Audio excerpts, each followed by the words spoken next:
మరోసారి పోలీసులపై AP high court ఆగ్రహం వ్యక్తం చేసింది.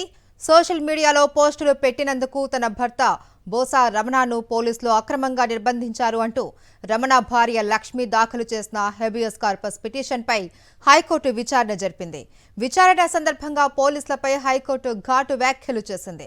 హైకోర్టు ఆదేశాలను పోలీసులు బేఖాతరు చేశారు అంటూ ఆగ్రహం వ్యక్తం చేసింది.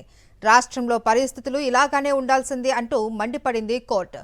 పోలీసులు తమ పరిధులు దాటి వ్యవహరిస్తున్నారంటూ ఆగ్రహం వ్యక్తం చేసింది. పోలీసుల చర్యలపై డీజీపీని హైకోర్టుకు పిలిచి వివరణ కోరుతాము అని స్పష్టం చేసింది.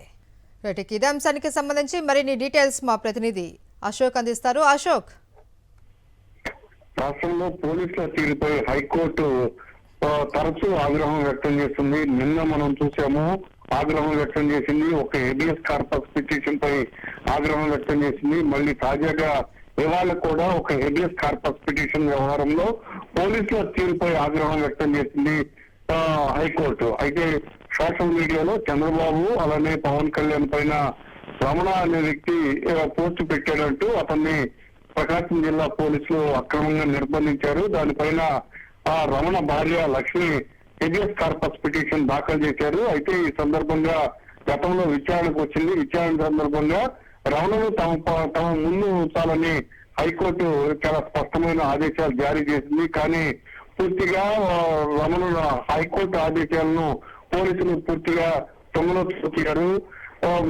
ఒక రమణను అరెస్ట్ చేసిన తర్వాత అతన్ని మ్యాజిస్ట్రేట్ ముందు హాజరుపరచకుండా అతన్ని వదిలేశామని కూడా కోర్టుకు చెప్పడంతో కోర్టు ఆగ్రహం వ్యక్తం చేసింది.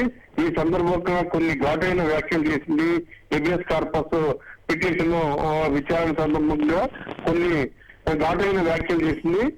హైకోర్టు ఆదేశాలను పోలీసులు బేఖాతరు చేస్తున్నారంటూ ఆగ్రహించింది. రాష్ట్రంలో పరిస్థితులు ఎలాగైనా ఉండాల్సిందని కూడా ప్రశ్నించింది. తమ ముందున్న కేసుల్లో పోలీసులు పది దాటి వ్యవహరిస్తున్నారని కూడా ఆగ్రహం వ్యక్తం చేసింది.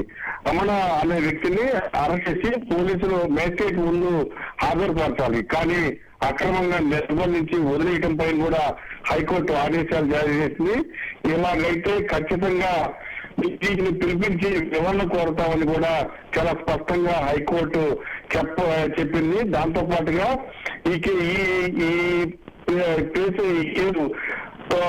వ్యవహారంలో పూర్తిగా అటు ప్రకాశం జిల్లా ఎస్పీతో పాటు ఇచ్చిన సిపిని కూడా పిలిచి హైకోర్టు ఒక నివేదిక ఇవ్వాలని కూడా చాలా స్పష్టమైన ఆదేశాలు జారీ చేసింది. తదుపరి విచారణ ఈ నెల 18కి వాయిదా వేసింది హైకోర్టు.